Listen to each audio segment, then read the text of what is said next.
We have another keynote, and we have another remarkable woman on stage who is coming from Turkey and also starting her life in Budapest, who is a VC associate at 500 VC, who is committed to backing early stage startups and founders achieve financial success. Lessons learned and goals to be set from the point of view of a VC. Tunya Irkad, the floor is yours. Thank you so much for joining this keynote. Hope I will do okay.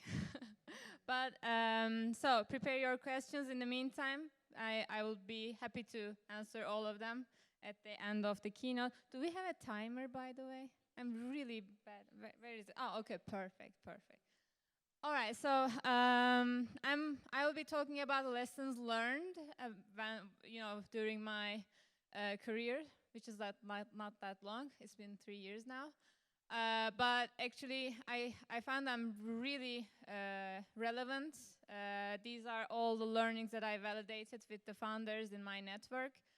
But first and foremost, a little bit about the brief about 500 Emerging Europe. So, as she told, we are an early stage investors. We have a 70 million euros vehicle as a VC fund.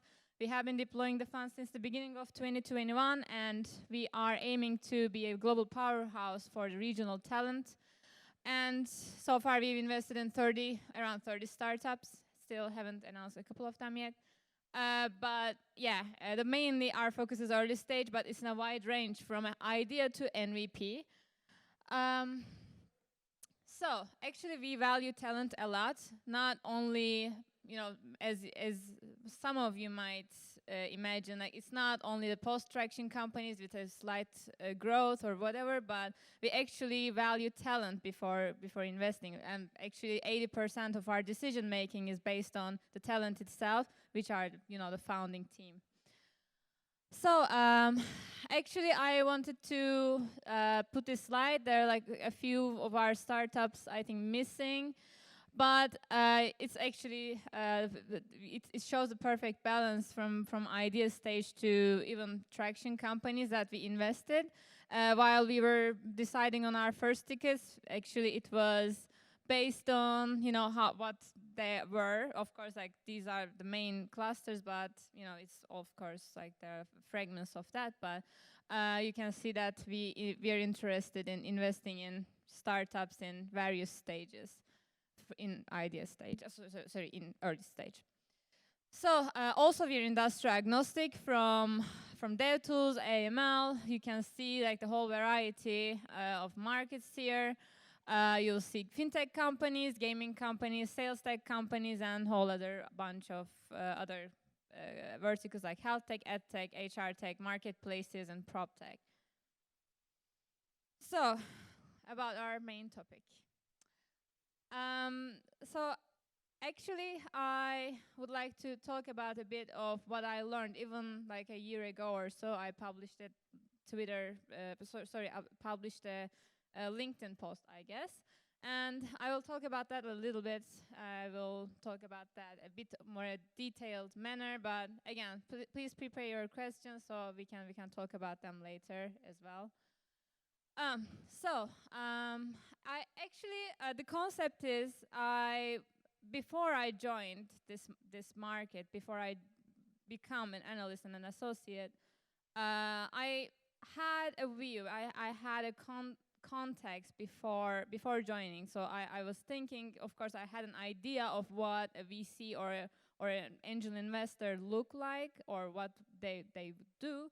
And then I realized that this view kind of changed over the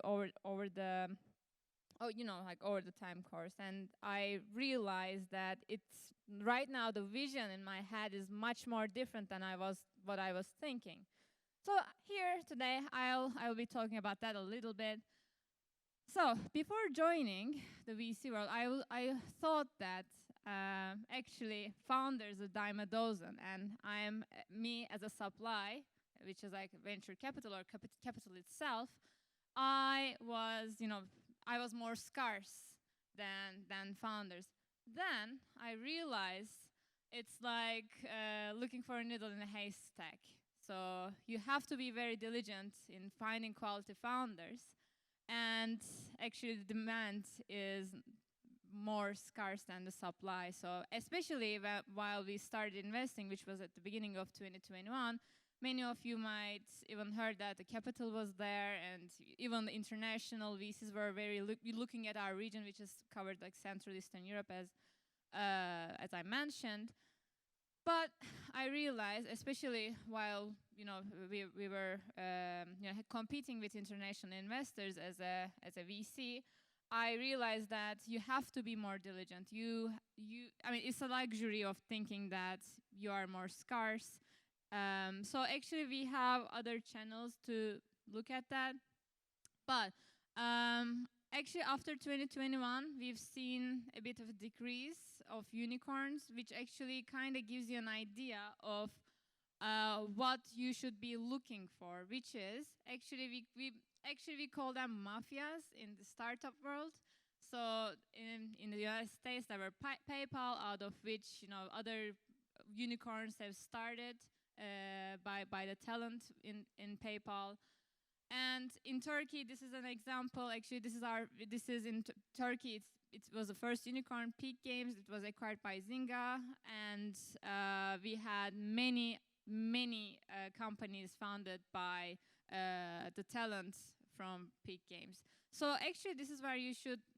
Actually, one of the places that you need to look for. You have to look for the quality talent in these companies even before they decide on founding a company. So actually we do what we call talent mapping as a VC, which is actually not only we connect with the founders themselves, early stage founders themselves after revealing themselves, but also we connect with the talent even before they realize that they will start a company. So we actually talk to from time to time talk to employees in companies and try to understand if we can be a part of their journey in the future. Not maybe with this fund, but also with the next one. So I think.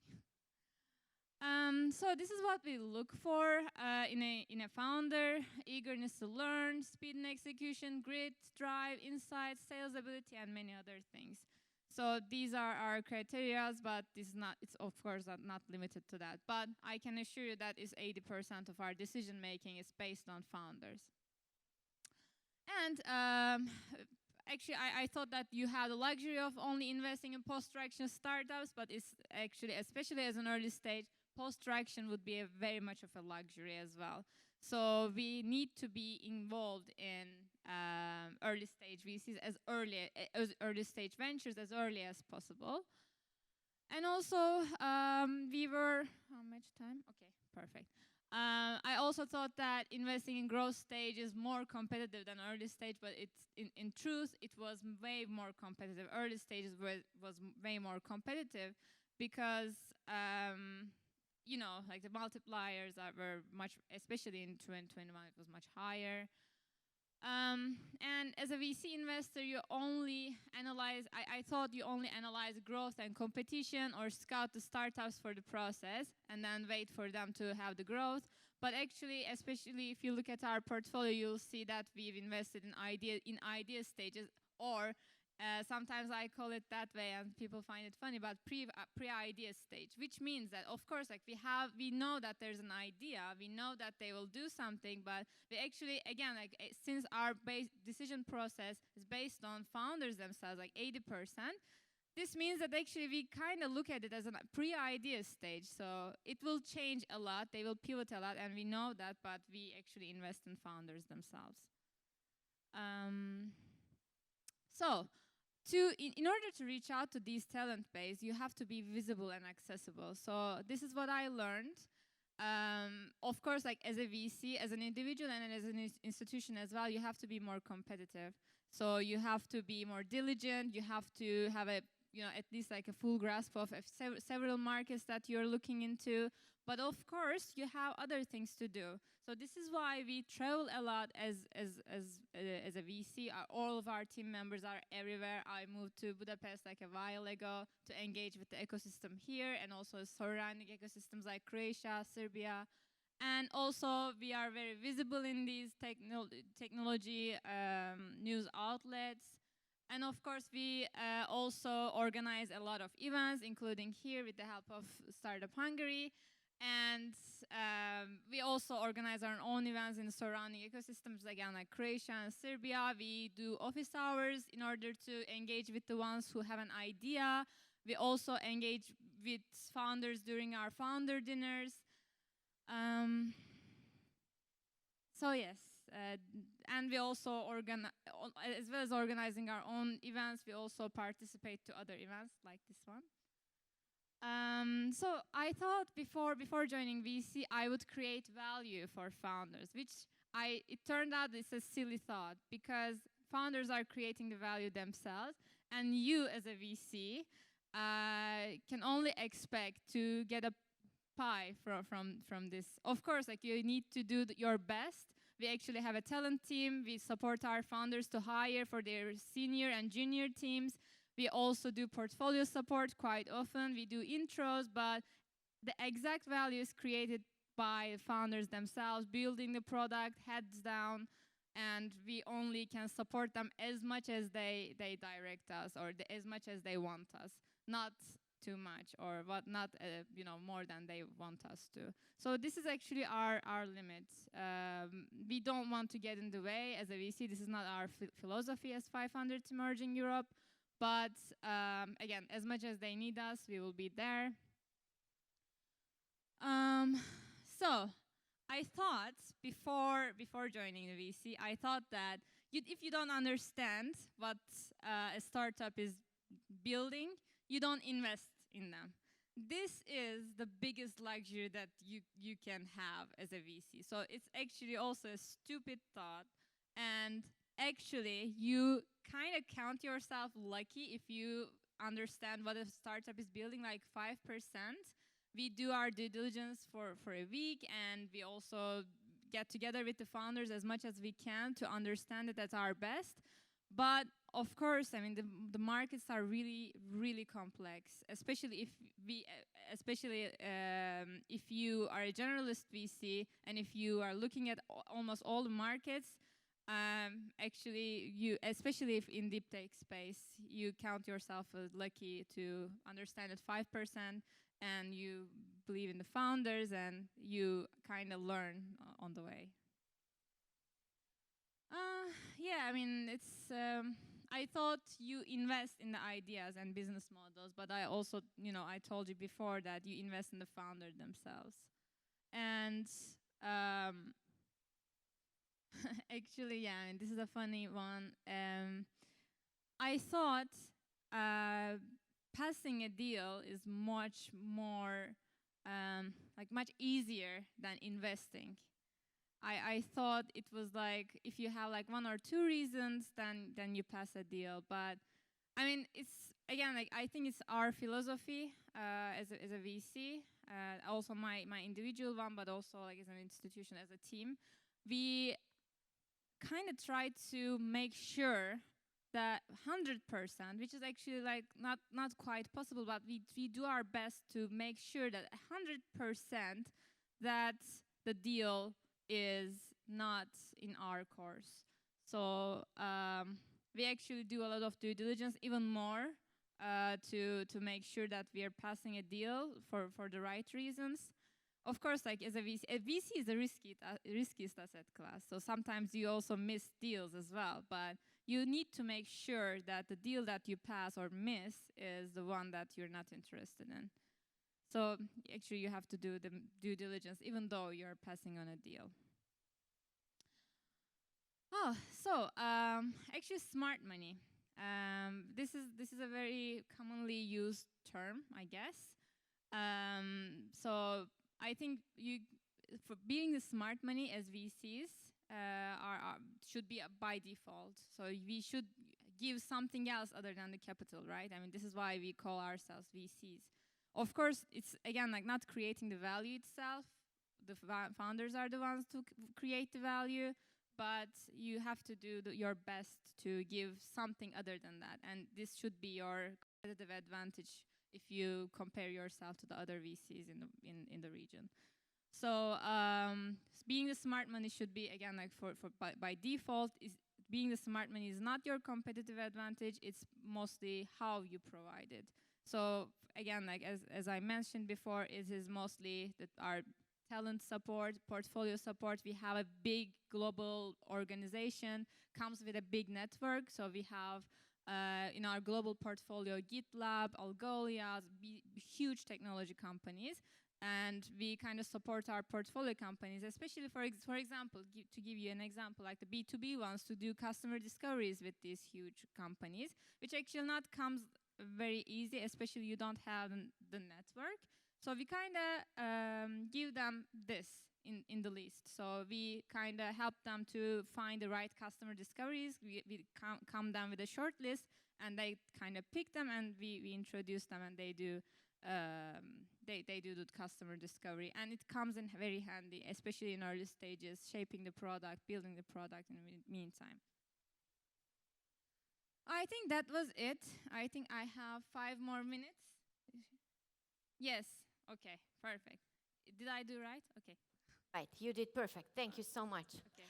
So, Any a questions? big applause for Tunya, I think. Thank you. And we got 3.5 minutes left of her session, so please feel free to have any questions.